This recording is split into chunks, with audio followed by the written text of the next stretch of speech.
Hello, Dr. Dike Drummond here at the home of thehappymd.com in beautiful Seattle, Washington. Welcome to the latest episode of the Physicians on Purpose podcast. Tools so you can recognize and prevent your own burnout. Stories of burnout put to its highest and best use, and wellness leadership strategies. Everything you need to be a physician on purpose.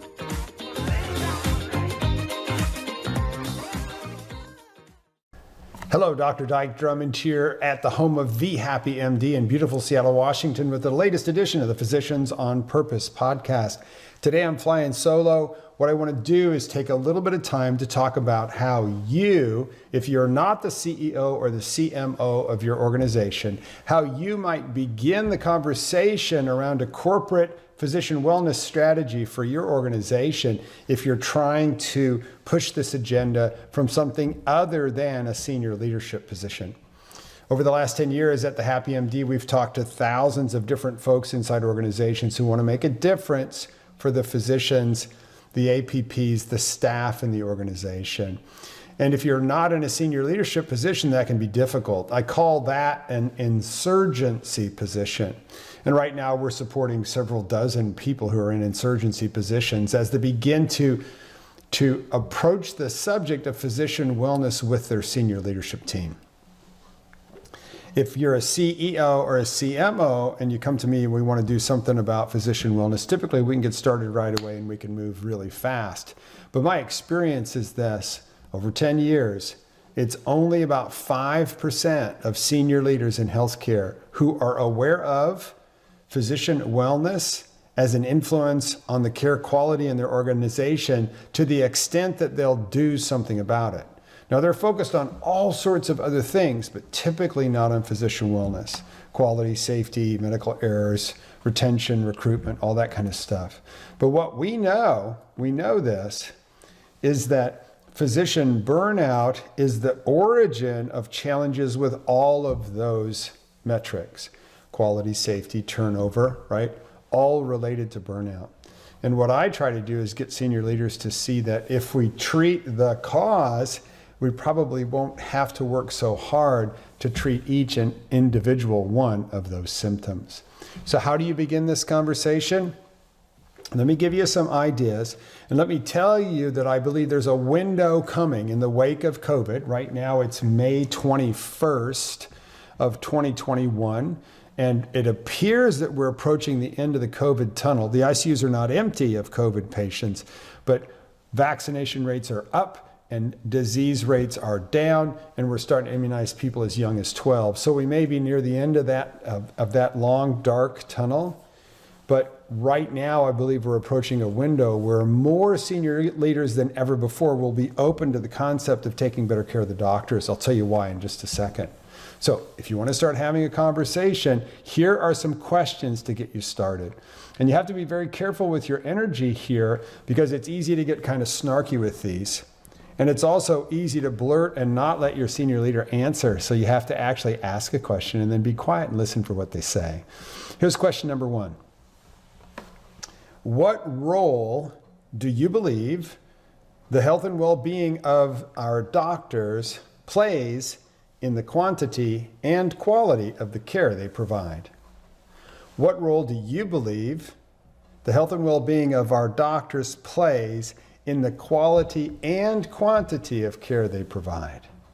And then you've got to be quiet.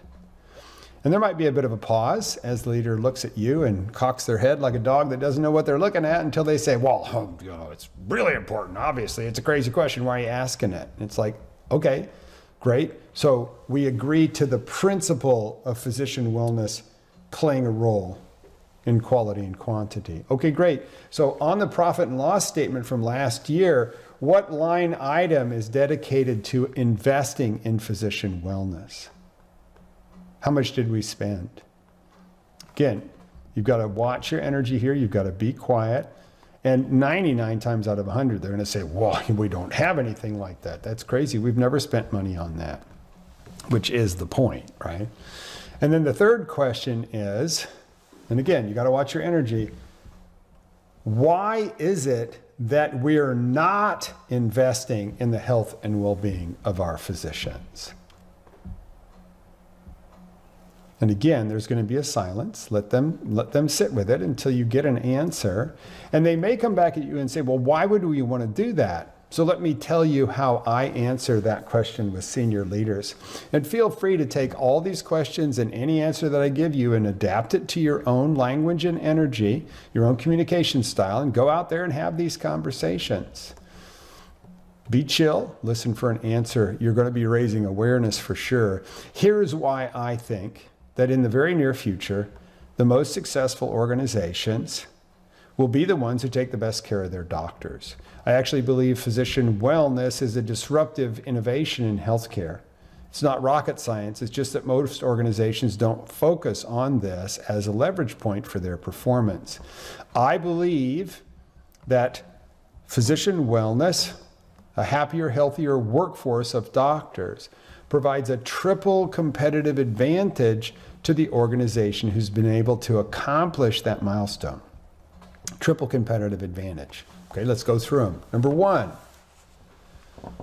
your people, your institution, your care sites will become the providers of choice of healthcare in your area to two very important groups. You'll be the provider of choice to the patients because when the people are happier and healthier, taking care of me as a patient, I'm going to notice that just when I walk in the building.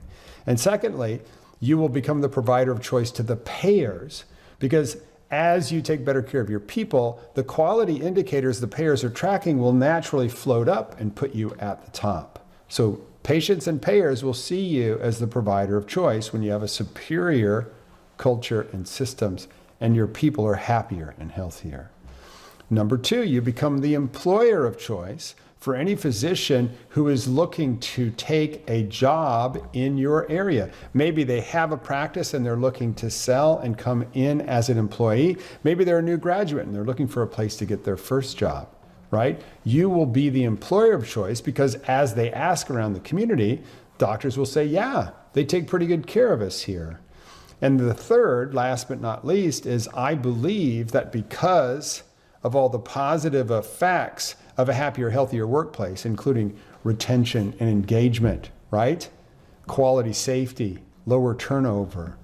What that means is that a happier, healthier workforce will produce an organization that is more nimble and profitable and stable. More nimble, profitable, and stable than the competition. So that when the time comes in the not too distant future where inevitably every organization is going to have to make the leap to accepting not fee for service, but value-based payments and capitation, when it's time to make that leap, your people, when your CEO says it's time to jump everybody, will say how high, not get lost. You're going to want that superior culture and that engagement and that healthier, happier workforce when that time for that big switch happens. So why do I think there's a window of opportunity here?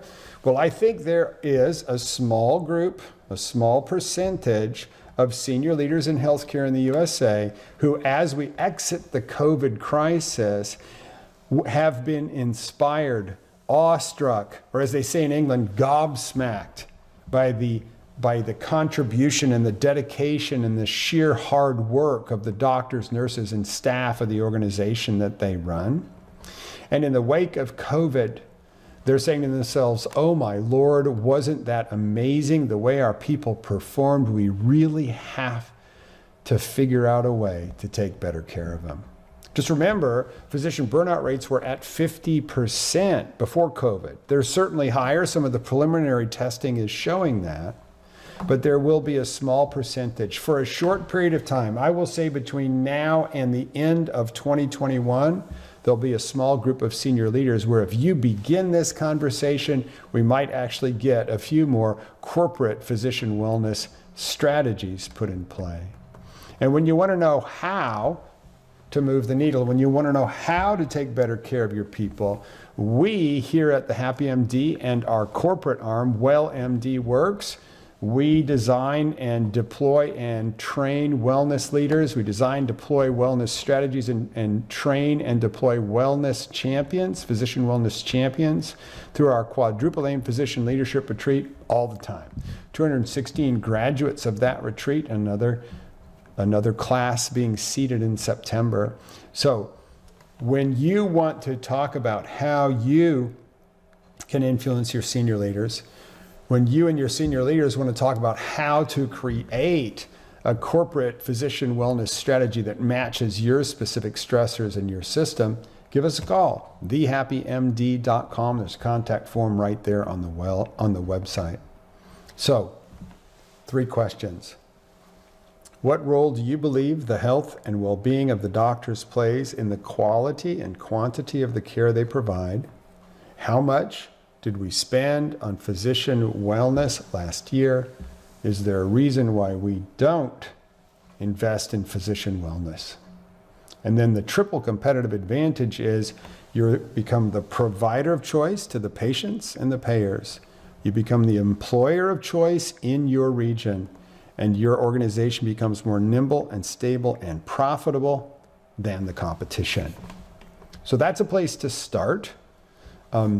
We've used these questions hundreds of times. I have in conversations with senior leaders. They're almost always well received and cause a shift in their awareness as long as you keep the conversation going.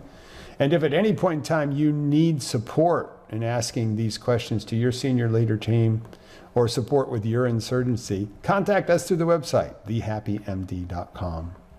So there you go. The window's coming. Practice your questions and go ask them. So this has been Dike Drummond at thehappymd.com in beautiful Seattle, Washington.